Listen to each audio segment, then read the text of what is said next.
ladies and gentlemen. Mr. Herr here on this Tuesday morning.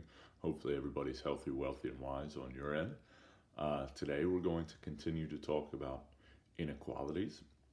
Specifically, we're going to look at graphs and from those graphs, write equations. Yesterday, we introduced writing the graphs from the equations. Today, we're just going in reverse. So a lot of the same ideology applies as far as greater than, less than or equal to, greater than or equal to. Yeah, but it's also a lot of practice on graphing. So hopefully you'll find today to be pretty helpful. Then I have an 8-question PDF along with a key. So yeah, let's do this thing. Watch the spring. So you guys know how it is. This is a perfect time to pause the video and, grab a piece of paper, pencil, follow along, all that good stuff. Okay. So write an inequality that is represented by the graph shown below. Okay. So we have to find two things here for this graph. We have to find slope and we have to find our y-intercept. Everybody's different, but when I look here, I really see the y-intercept right away. I see that, that crosses our y-axis at -3. So I put that down as 0, -3. That's going to be a huge component of what we're doing. Then slope, I'll be honest with you folks, you can use the slope formula and you can say, okay, y2 minus y1 all over x2 minus x1. Personally, I just do it visually and I say, okay, how many am I going up? 1, 2, 3, 4. Up 4 over 1, 2.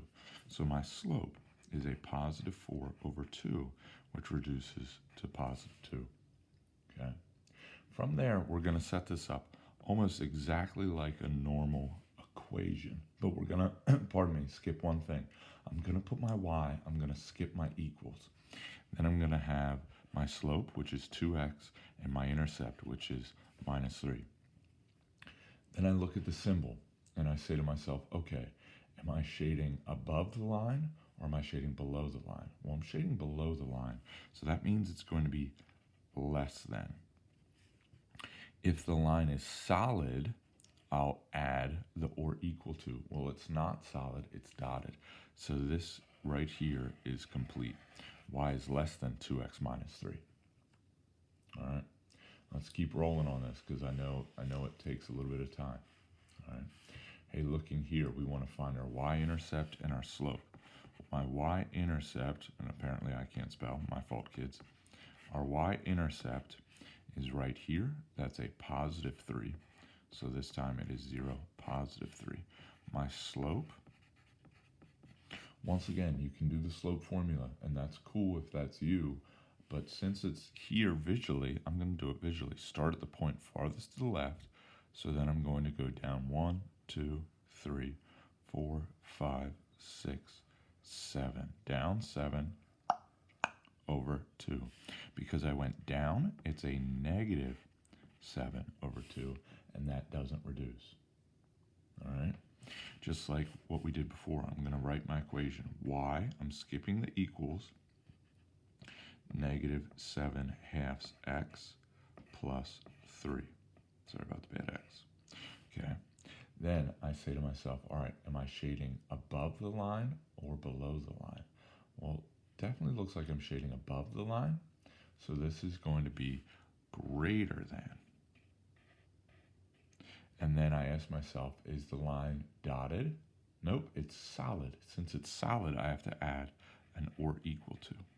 Y is greater than or equal to -7/2 plus 3. 2 down. In a perfect world, 2 to go. Oh, excuse me, 4 to go. Sorry for misspeaking. Totally my bad. Hey, right here, this is completely horizontal. Horizontal, think hoy.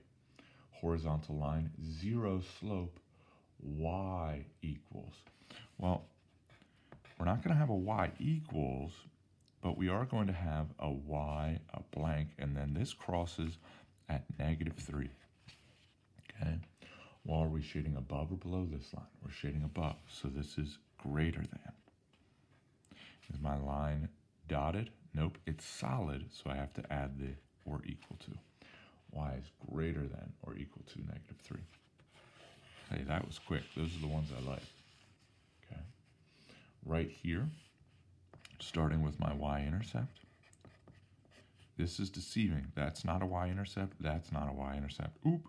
My y-intercept is the origin, or 0, 0. Okay. Now let's find my slope. You can use 0, 0, or you can use the 2 points provided. That's fine. I'm going to start here on the left. 1, 2, 3, 4, 5, 6 down, 1, 2 over. So my slope is -6 because it was 6 down over 2. Well, that's -3.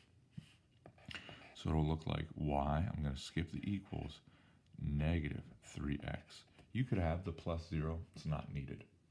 Am I shading above or below? Well, it looks like I'm shading below the line, so it's less than.